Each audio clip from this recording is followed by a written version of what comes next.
Eric shot himself in the head on April 24, 2016. I was standing beside him. I still have the bloodstained clothes and the bloodstained memories. You need to understand, Elena, he explained, holding the gun to his temple.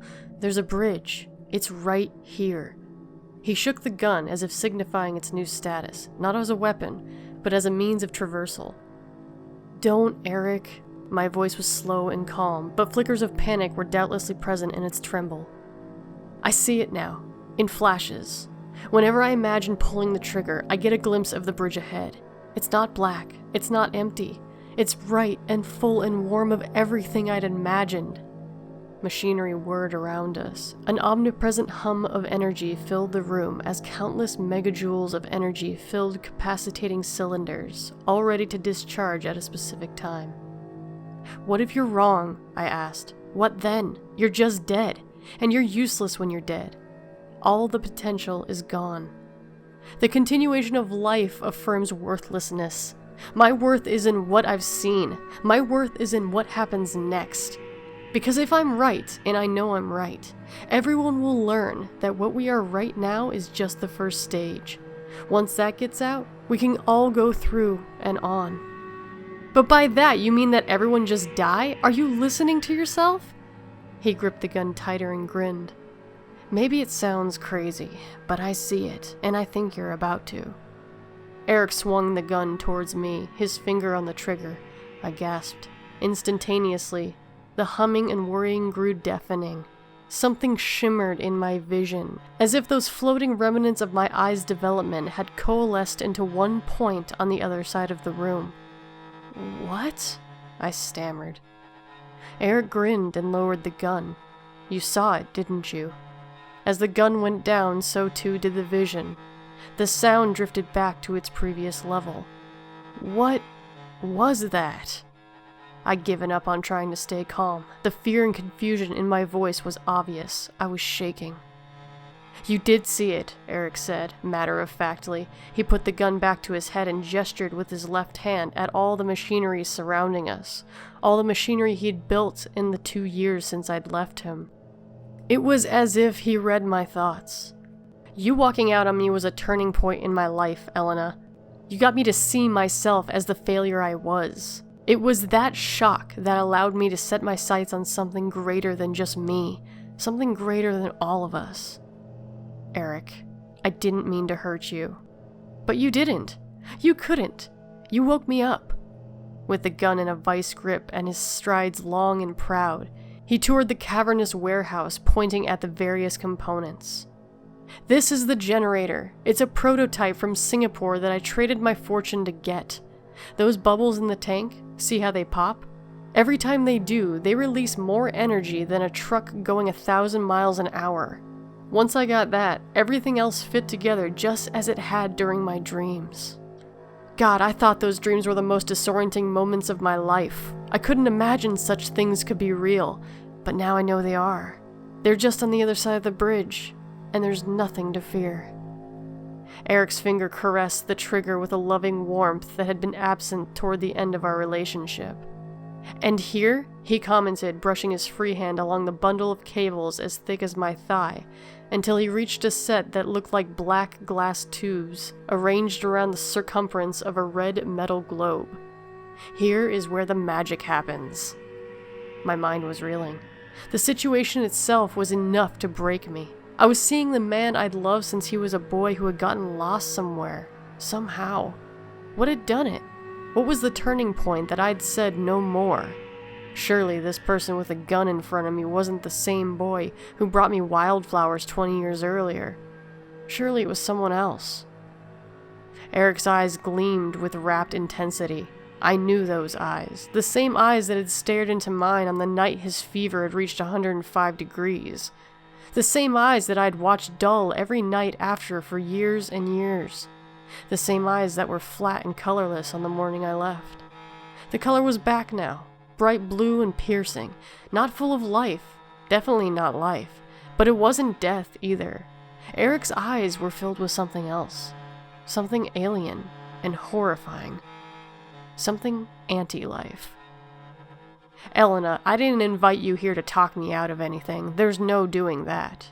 No, I had you come so I could show you how I made something of myself in your absence. To show you that I could be someone to be proud of.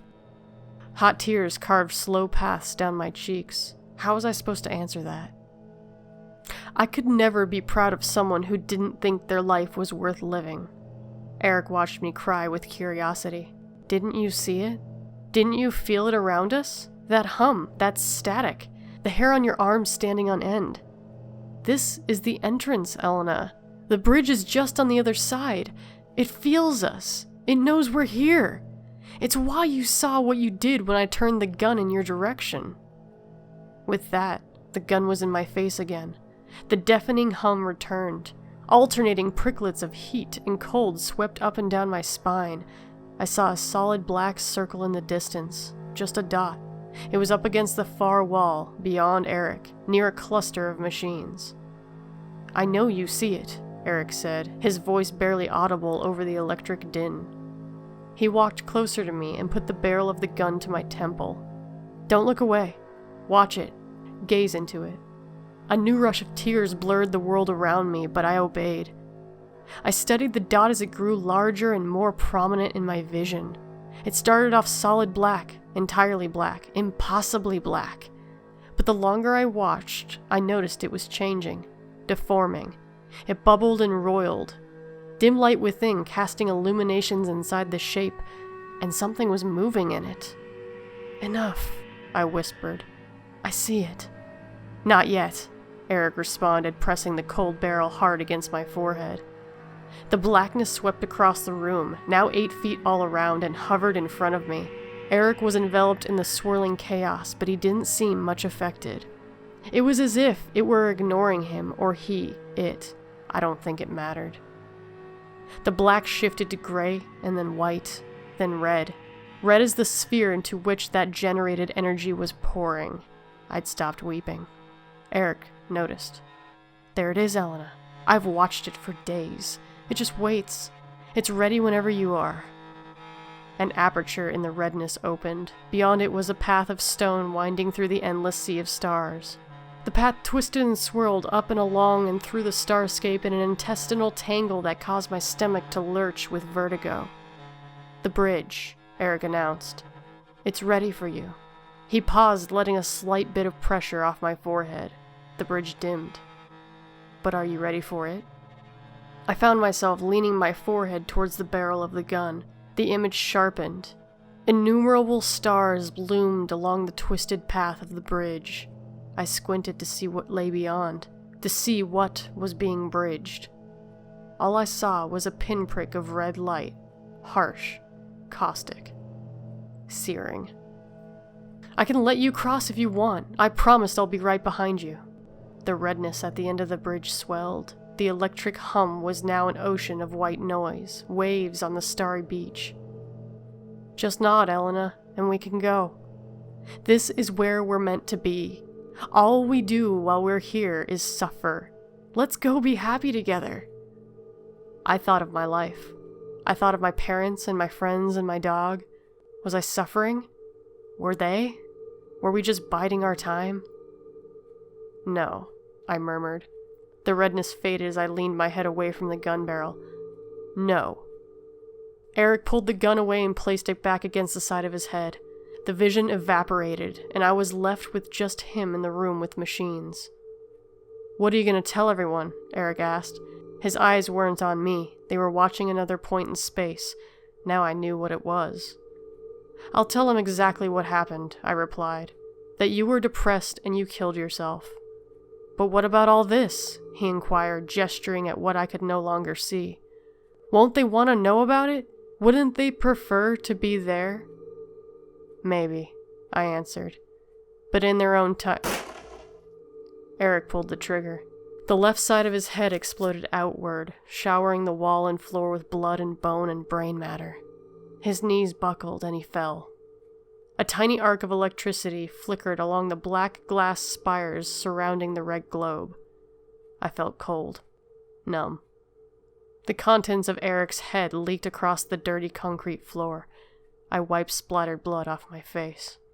I'm sorry, I whispered, not knowing why.